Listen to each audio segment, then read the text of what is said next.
Hello hello hello hello friends, good morning all of you. कैसे हैं आप सब? उम्मीद सब अच्छे से होंगे।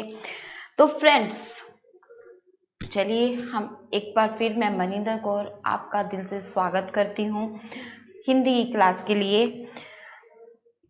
तो फ्रेंड्स, कौन कौन से टॉपिक हमारे हो चुके थे? संज्ञा का टॉपिक हमारा हो चुका था, ठीक है। अब आपके सामने टॉपिक तैयार है। आज जो हम टॉपिक करने जा रहे हैं वो है सर्वनाम का, ठीक है।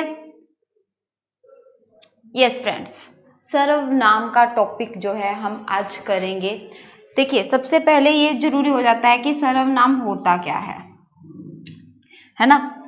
सर्वनाम, अब इसको बोलते क्या है? कई बार ऐसे होता है कि सर्वनाम बोलते हैं या सर्वनाम बोलते हैं। तो ध्यान रखना है, जब भी ऊपर र आता है, ऊपर र आता है वो हाफ होता है, ठीक है। ऊपर र जो होता है, ऊपर र वो हाफ होता है और उस हाफ र को रेफ बोलते हैं, ठीक है। क्या बोलते हैं? रेफ बोलते हैं। और जो ऊपर आधा र होता है उसको हमेशा जिस अक्षर पे वो होता है उससे पहले उसकी प्रोनाउंसिएशन होती है सर्वनाम, ठीक है। स्वर नाम नहीं बोलेंगे इसको, तो क्या बोलेंगे इसको? सर्वनाम, ठीक है। तो आज हम जो टॉपिक करने जा रहे हैं वो है सर्वनाम का। तो जल्दी से प्रिपेयर हो जाइए सर्वनाम के लिए कि क्या होता है सर्वनाम। यस, आपने सुना होगा सर्वनाम क्या होते हैं। सर्वनाम के शब्द, सर्वनाम शब्द कौन कौन से होते हैं? कुछ, तुम्हें, यह, उन्होंने, उसने, मैंने, हम, हमारा, वे, उसे, ये, वह, मैं आदि। ये सारे शब्द जो हैं वो क्या होते हैं? सर्वनाम होते हैं, है ना। ये सारे शब्द आपने सुन रखे होंगे। ये सारे शब्द कौन से होते हैं? सर्वनाम होते हैं। पर ये सारे शब्द सर्वनाम, पहले हम सर्वनाम की डेफिनेशन एक बार देख लेते हैं कि सर्वनाम की डेफिनेशन क्या है, सर्वनाम कहते किसे हैं, फिर हम दोबारा इन शब्दों पे आएंगे, ठीक है। सर्वनाम, सर्वनाम नाम से ही पता चल रहा होगा, सर्व प्लस में नाम से मिलकर बना है। सर्व का अर्थ क्या है? सर्व का अर्थ होता है नाम, ठीक है। सर्व का मतलब क्या होता है? सर्व मतलब कि सब, ठीक है। सर्व मतलब कि सब। नाम का अर्थ तो आपको पता ही है, संज्ञा, यानी कि संज्ञा। अगर संज्ञा का शाब्दिक अर्थ पूछा जाए तो क्या होता है? नाम होता है, ठीक है। तो नाम का अर्थ क्या है? संज्ञा। क्लियर। अब हुआ क्या कि सर्वनाम क्या होगा? जो शब्द संज्ञा के स्थान पर प्रयुक्त होते हैं उन्हें सर्वनाम कहते हैं। कैसे? अब देखो, जो भी नाम है, अगर मैं बोलती हूँ कि राधा स्कूल जाती है, राधा इस क्लास में पढ़ती है, राधा सबको अच्छी लगती है, राधा का नेचर बहुत अच्छा है, बार बार एक वर्ड यूज कर रही हूँ, क्या? राधा राधा राधा राधा। तो राधा की जगह हमें क्या यूज करना चाहिए? एक बार तो राधा मैंने कह दिया, बट उसके बाद मैं उस वर्ड को यूज करूंगी वह ऐसे करती है, वहां जाती है, उसका नेचर बहुत अच्छा है। तो अब हमने क्या किया? राधा की जगह पर कुछ वर्ड्स का, कुछ शब्दों का प्रयोग कर रहे हैं हम, वह या उसका। तो ये शब्द क्या है? सर्वनाम है। तो इसकी डेफिनेशन पे चलते हैं। जो शब्द संज्ञा के स्थान पर प्रयुक्त होते हैं उन्हें क्या कहा जाता है? उन्हें सर्वनाम कहा जाता है, ठीक है। सर्वनाम संज्ञा की पुनरावृत्ति को रोककर, पुनरावृत्ति का मतलब है कि वो जो बार बार संज्ञा के स्थान पर आ रहे हैं उनको रोककर क्या करता है? वाक्यों को सुंदर बनाता है। अब देखो, बार बार राधा राधा राधा राधा राधा बोलते जाएं तो वो बहुत गंदा सा लगता है ना। तो सर्वनाम ने क्या किया? वह, उसका प्रयोग करने से क्या हुआ? वाक्य सुंदर से लगते हैं। सब नामों यानी कि संज्ञाओं के बदले जो शब्द आए वह सर्वनाम है। डेफिनेशन याद हो गई ना? जल्दी से देखो, संज्ञा के स्थान पर जो शब्द प्रयुक्त हुए वो क्या होते हैं? सर्वनाम, ठीक है। डेफिनेशन याद करने के साथ साथ हमें उसको देखना भी है, समझना भी है, समझना बहुत जरूरी है डेफिनेशन को, ठीक है। नेक्स्ट चलें हम।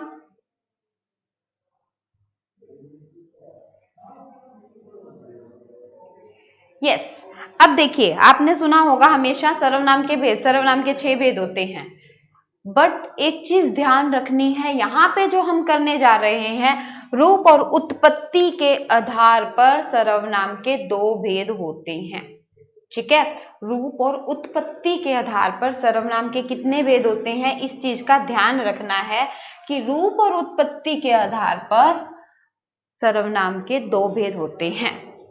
अब ये 2 भेद कौन कौन से हैं, हमने मोस्टली बुक्स में नहीं पढ़ा होता, बट ये ध्यान रखना है कि ये 2 भेद कौन कौन से हैं, मौलिक सर्वनाम और यौगिक सर्वनाम। ठीक है, मौलिक सर्वनाम और यौगिक सर्वनाम। अब बात आती है मौलिक सर्वनाम। मौलिक सर्वनाम का नाम से ही पता चल रहा है, मौलिक मतलब कि मूल रूप से यानी कि जिसका जन्म, यानी कि जन्म से ही।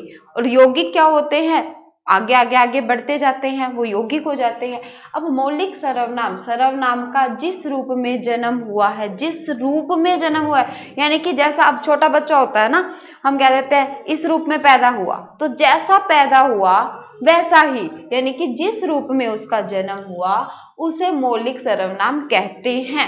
अब ये ध्यान रखना है, अगर पेपर में पूछा जाता है, कई बार ये क्वेश्चन जरूर आता है पेपर में कि मूल सर्वनामों की संख्या कितनी है। ठीक है, मूल सर्वनामों की संख्या कितनी है, ध्यान रखना है, जब कितनी है आएगा तो मूल सर्वनाम कितने होते हैं, 11। ठीक है, बट अगर भेद पूछे जाते हैं कि सर्वनाम के भेद बताओ, और कुछ ऑप्शन में नहीं दिया कि रूप और उत्पत्ति के आधार पर या प्रयोग के आधार पर, फिर आप कह सकते हो कि सर्वनाम के 6 भेद होते हैं। अगर रूप उत्पत्ति के आधार पर देगा तो प्रेफर आपको क्या करना है, रूप और उत्पत्ति के आधार पर सर्वनाम 2 प्रकार के होते हैं। ठीक है, प्रयोग के आधार पर पूछे सर्वनाम कितने प्रकार के, तो 6 प्रकार के। ये पूछे कि मूल सर्वनाम होते कितने हैं, तो मूल सर्वनामों की संख्या कितनी होती है, 11। ठीक है, क्लियर।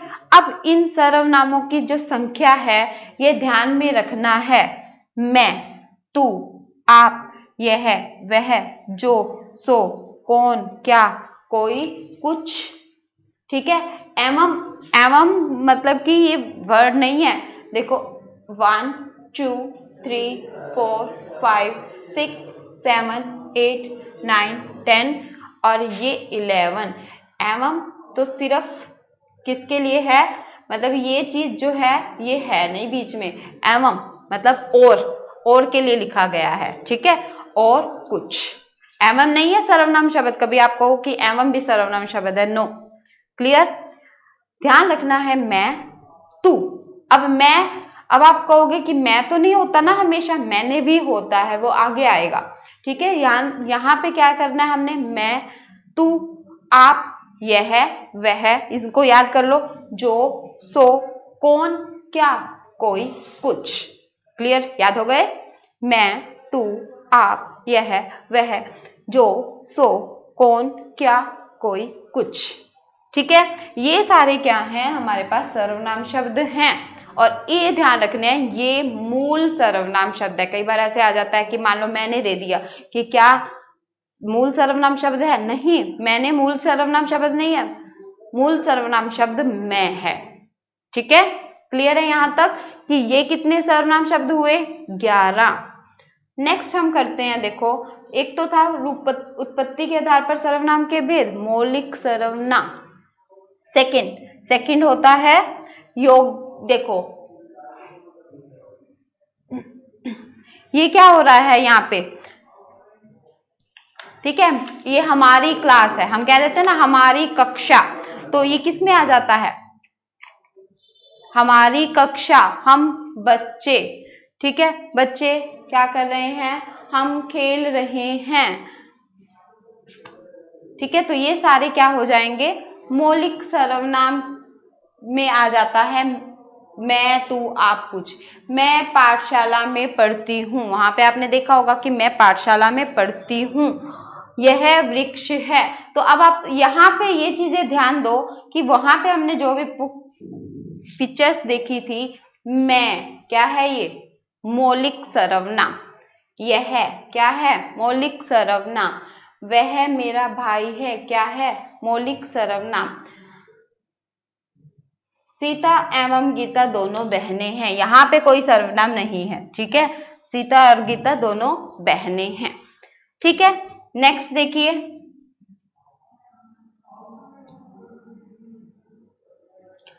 अब देखो सेकंड आ गया यौगिक सर्वनाम।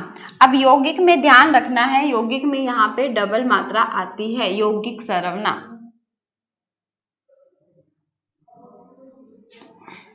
यौगिक में डबल मात्रा, यौगिक डबल मात्रा आती है। यौगिक सर्वनाम जब मूल सर्वनाम पर लिंग, वचन, कारक आदि का प्रभाव पड़ता है तो उसे क्या बोलेंगे? यौगिक सर्वनाम बोलेंगे।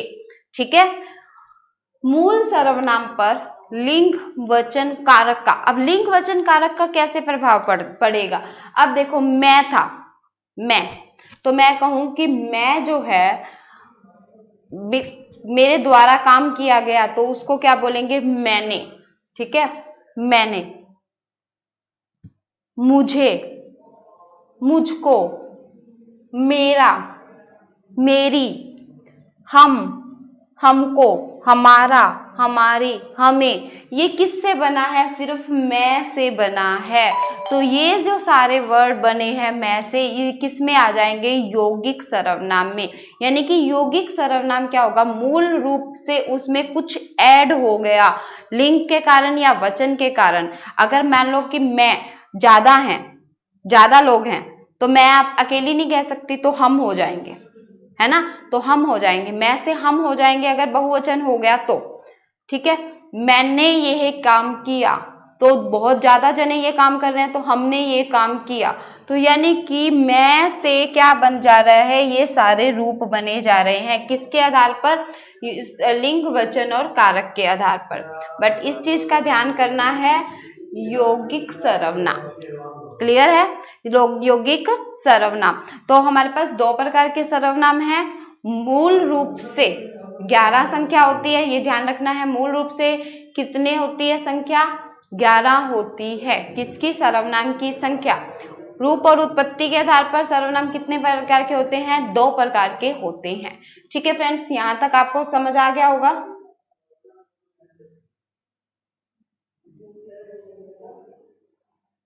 अब देखो, तू से अब बनाओ, क्या बन सकता है?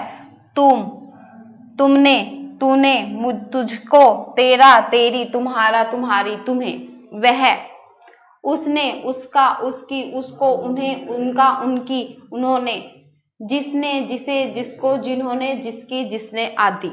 ये सारे जो शब्द हैं, ये नहीं है कि ये सर्वनाम नहीं है, क्योंकि सबसे पहले माइंड में आ रहा था कि ये तो कह रहे कि मैं, तू, आप, ये सर्वनाम है, वो मूल सर्वनाम है। ठीक है, ये सारे भी सर्वनाम का ही पार्ट है, पर ये कौन से सर्वनाम है? यौगिक सर्वनाम है। ठीक है, यहां तक ध्यान रहेगा। ओके फ्रेंड्स, अब देखिए, ठीक है, जिसकी लाठी उसकी भैंस, ये जो हो रहे हैं यहाँ पर, ये क्या हो रहे हैं? सब मूल और यौगिक सर्वनाम का भेद, मतलब सिर्फ बताया जा रहा है। हम सभी, क्या है ये? हम, यौगिक सर्वनाम। मुझे, क्या है? यौगिक सर्वनाम। जिसकी लाठी उसकी भैंस, क्या है ये? यौगिक सर्वनाम। उन्होंने मुझे आशीर्वाद दिया, उन्होंने, क्या है ये? यौगिक सर्वनाम। ठीक है, तो ध्यान रहेगा, ये सारे क्या है? अगर पूछा जाए, जिसकी लाठी, मुझे, हम, ये सारे क्या हैं? यौगिक सर्वनाम के एग्जाम्पल्स हैं। ठीक है, क्लियर है? ये सारे क्या हैं? यौगिक सर्वनाम के एग्जाम्पल्स हैं। क्लियर है? यस फ्रेंड्स, तो आज के लिए बस इतना ही। हमने क्या किया है? सर्वनाम किया है। सर्वनाम का मतलब सबका नाम। ठीक है, मूल रूप से उत्पत्ति के आधार पर सर्वनाम 2 प्रकार के होते हैं, मौलिक और यौगिक। उसके बाद हम नेक्स्ट वीडियो में करेंगे सर्वनाम के भेद, और सर्वनाम के प्रयोग के आधार पर कितने भेद होते हैं? 6 भेद होते हैं।